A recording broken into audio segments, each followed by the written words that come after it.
So I've given myself a really, really easy chord progression right here. Just very classic one in a major key. We're still in D right now.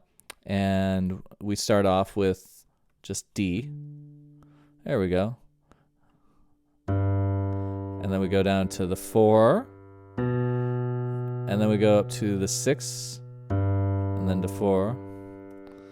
Dun, dun, dun, dun, dun, dun, dun. Sometimes I just like sing to myself to kind of come up with, get the kind of key in my head. So if we were to write out this chord progression as triads, what would it look like? Let's build up some triads. I'm going to go over to my 1. We're going to give them a major third and a fifth. I'm going to go down to my 4. Again, a major third and a fifth. And then we go over to our 6, which is going to be a minor third and a fifth right there. Is that? Yeah, okay. And then we'll head over to the same chord and we'll do it just like that. Now, a triad is a building block of any chord. Every chord has an implied triad. You can kind of think of it like that.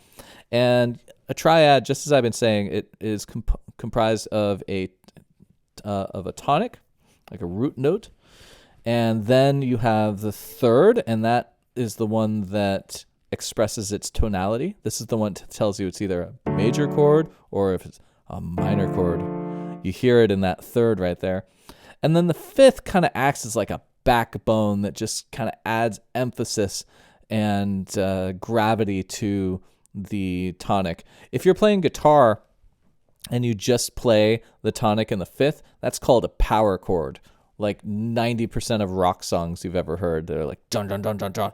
Kind of, they're doing these power chords because they have harmonics that very much support each other and that tend to kind of group around the lower notes. Those lower harmonics interact a lot, which is why it sounds really good with distortion on guitar. Okay, so I've just written out the tonics for my chord progression. 1 major, 4 major, 6 minor, and 4 major again. But looking at this chord progression as triads, this is a very problematic chord progression right here. And I'll tell you why. This is breaking a lot of counterpoint rules right here. So one really important rule right here that this is breaking is that, and this isn't really a rule, this is kind of more of a suggestion. When you're trying to do counterpoint, really try to avoid this. Notice how we've got this first note that is all the way up here. We'll turn on the monitor. We got this first note, and then we go down to this lower note right here. And then these other 2 voices, they go right down with it. And the distance of the second voice actually crosses and goes lower than where that first voice just was. And the distance of this third voice crosses and goes lower where that second voice was.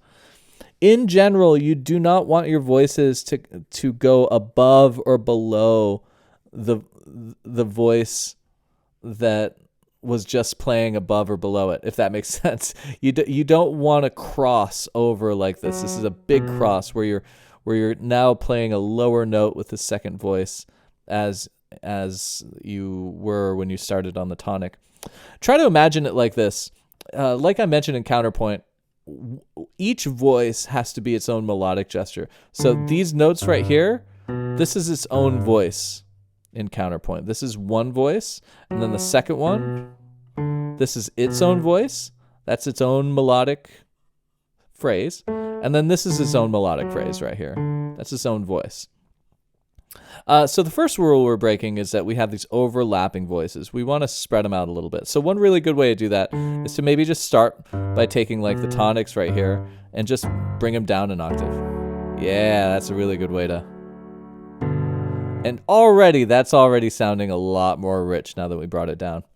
Now, let me tell you about moving around octaves. If you have 2 voices that are playing the same notes in different octaves like this, so we have just octaves on every voice, your ear hears that as one voice. Your ear hears that as one beefy voice. And if you start doing that, so if you start off where you're mirroring octaves, it kind of ties you into a situation where you got to keep doing that. Because if it's octave, octave, and then something different, it sounds funny. It sounds strange. It sounds like, oh, this was strong, and then this just won't have the same weight. So this is called parallel octaves, and the rule here is not to avoid parallel octaves, but if you do parallel octaves, you're stuck with it. You should probably just keep doing parallel octaves. Don't try to make one combination of two voices parallel octaves to where it's like that for the first two bars, and then this one something other than parallel octaves. Oh, never sounds that good. So we're going to stick with parallel octaves right here. I think that sounds fine. The other thing to watch out for, the other cardinal sin of counterpoint to avoid, is parallel fifths. We've got tons of parallel fifths here. That is where you have two notes in your counterpoint that have the relationship of a fifth. So that would be this and this. These two notes have a fifth relationship. Dun, dun, dun, dun, dun. You never, when you have two notes that have a fifth relationship, you don't want the next set of voices to also have a fifth relationship. Uh-huh. Uh-huh. Uh-huh. Now, again, this is one of those rules where it's okay to break it sometimes, like on guitar. When you're playing guitar, we're playing parallel fifths all the time. It's totally fine. It's part of the style. And if you're on a synthesizer where that particular sound just happens to sound really good, of course, that's okay. But parallel fifths they were really written out of counterpoint a very long time ago, when we tried to get away from medieval music and towards more Baroque music and then classical music. Having parallel fifths kind of just for centuries reminded people of Gregorian chant. It's a very old-fashioned sound. It's a very medieval sound. It's an old-fashioned way of doing harmony. And a lot of the time, that still sounds a little bit dissonant to our ears. I've sat in sessions before where the producer has been like, yeah, that's great, but could you please fix those parallel fifths? They really stand out. And I think that they stand out when you realize how much better your harmony sounds like without them. So we got all of these parallel fifths to deal with. All right, let's get to finally improving this counterpoint. One way that you can stop parallel fifths from happening and stop these very large leaps right here, because like there to there is not a great interval, is to start checking out what are called inversions. And it's very easy in live to check out inversions. You just hit a note that you want to hear the octave of, and then you hit shift up or shift down. And when you're in a chord progression like this, if I go here and hit shift up, if I do that, well, let's count these voices. This is a three voices. This lower voice doesn't count because it's an octave. We got three voices. We got your tonic, your third, and your fifth. But when you put that third up on top, that's now the third voice, not the second one. You see? 1, 2, 3. So now our ear hears this, and it's a different chord progression counterpunctually that this makes. So whenever I write a chord progression, maybe you start stupid. Maybe you start with just doing normal triads. You can very quickly get to a more interesting chord progression just by moving around octaves. Let's move that octave around. That kind of sounds pretty good. Oh, and I'm starting to see a pattern. You notice that this note right here looks like it's turning into a pedal point. Well, what happens if I took this lower octave right here and put it right there? Oh, look, there we go. Look, we got a nice pedal point right here. So I'm going to abandon the parallel octaves right now, and let's start working with this one as a voice. I was using the second one as an octave, but we'll have these low notes just hold down the tonics, and then I'll shift up, and then look at this. Oh, we have a very nice motion right there. I'll shift that up, and oh, look at this. Now we're doing this. Very nice. And then we'll take this one and go up to there. Okay. Look at that. This chord progression looks so different, but this is the same chord progression. This note, all of these different chords had that note in common. So we're just playing that note again and again. And we are changing to, we're following the path of least resistance here.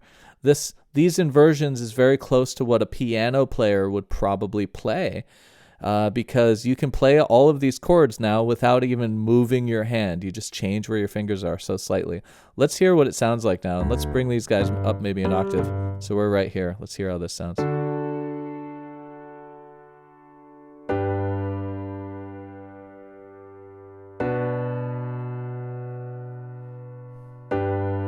Yeah, that sounds like something.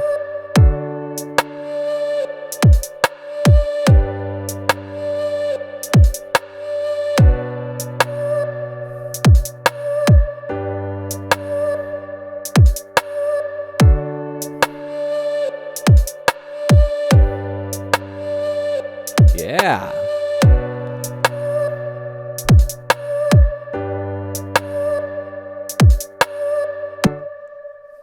Let's talk about voice leadings. Voice leading is normally your highest note in your counterpoint, and it is the one that your ear is oftentimes the most attracted to. It's what you might call the melody. So let's start with this really simple chord progression, and let's write one more voice on the top that's going to count as our voice leading. So let's just pick some note up here, and I'm going to purposefully make this kind of short.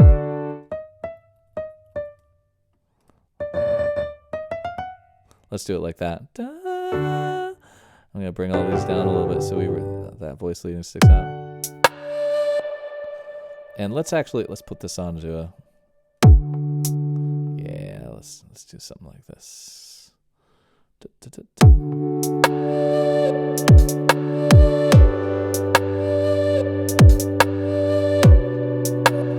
This is great. And let's go ahead and put that lower octave in there too.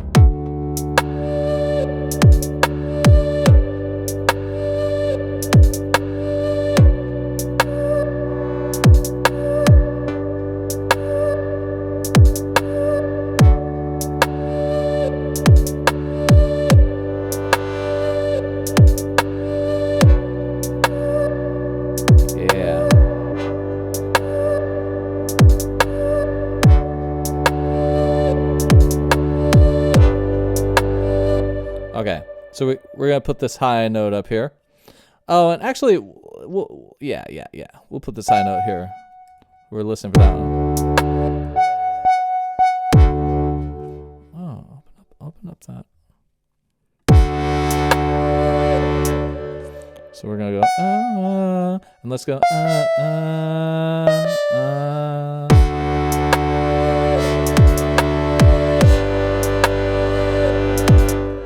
Yeah.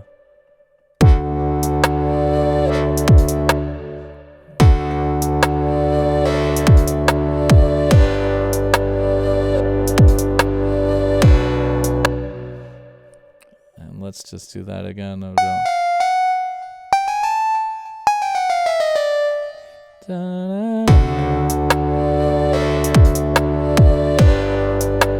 Let's try it with this one too.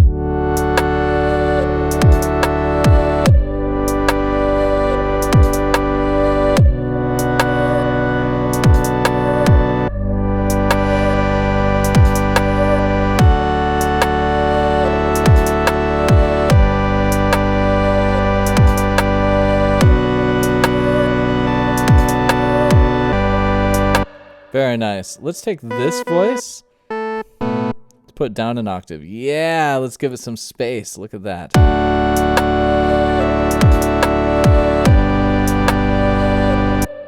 And now we have some space to throw in a little doom da.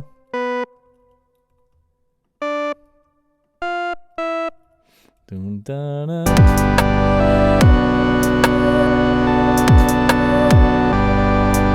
And while I'm writing this, I might add a little dun, dun, dun, and stuff right there. And notice how this is coming as kind of a fill, right? It's coming at kind of the end of the bar. Whenever you throw something like that in, maybe think about how you might want to balance that out. That opens an opportunity for you to do something very similar over here. Maybe it's not the same 3 notes. Maybe it's something like that.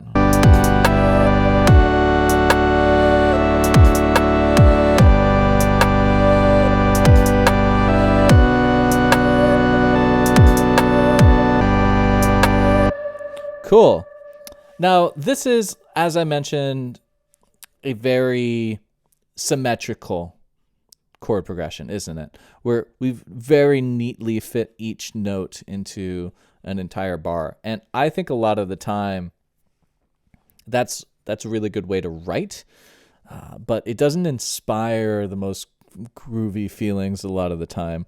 And a lot of my favorite bands like Radiohead will put a lot of care into how these chords are delivered, just a little off from one. You know, they come in early, they come in late, they either hesitation or something like that, or even they just maybe use a little bit of space. What I'll do here is I'm just going to make these a little bit uneven. I'm going to have everything come in, every other chord come in early, just like that.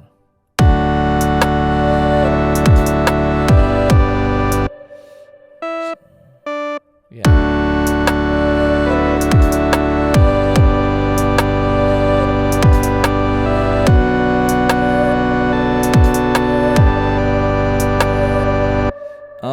Now all of a sudden that feels like a real phrase.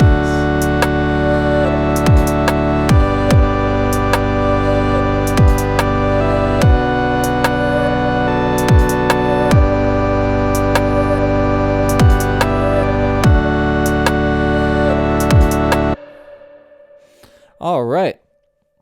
Now that we've diversified it's much more human. And we've diversified these notes a little bit.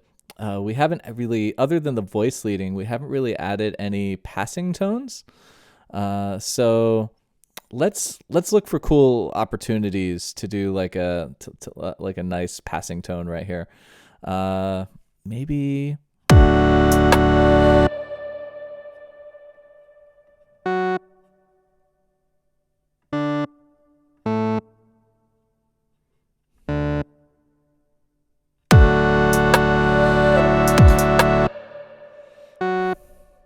Maybe we'll take this note.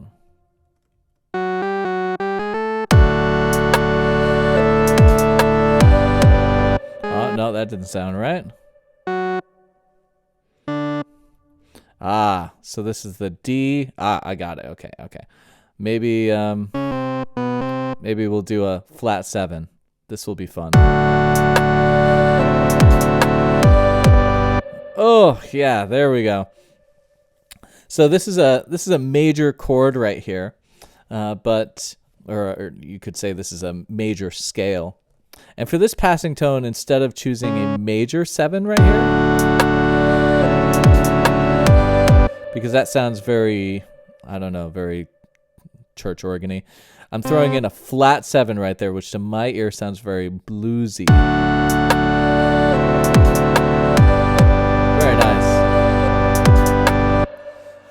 All right, another good opportunity for passing tones somewhere around here. Since we do over here, we can kind of mirror it over here. So essentially what I did there by throwing in our flat 7 instead of a natural 7, a major 7, is this is what's called modal modulation. I'm switching into Mixolydian really quick just for a passing tone.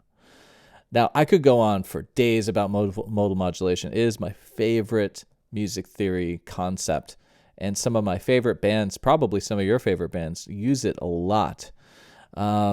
it's always in these, and you don't need to write a song that's all atonal in order to explore modal modulation. You can just kind of start really simple, like this one. This is one of the most simple chord progressions there is, and then start finding opportunities in the passing tones. One of my favorite things to do, I kind of have a couple of go-tos, and one of my favorite go-tos is whenever you're in a major scale and you get to a 4, always try to hear what minor 4 sounds like. That's always a very, very pleasant mode change for my ear. So we end up with our 4th. This is our 4th, and this is our 4th. Our 3rd of our 4th would be this one. Let's try to make that guy minor to see what that sounds like. Yeah, and let's throw that in as a passing tone, just like this.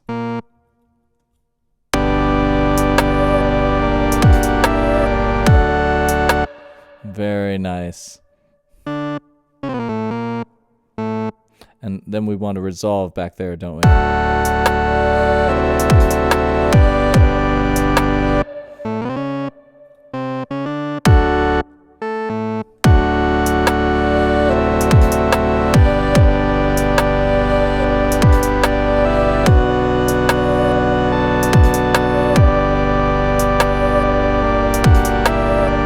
You can hear that tasty effect of the flat 3 over that 4 really, really nicely.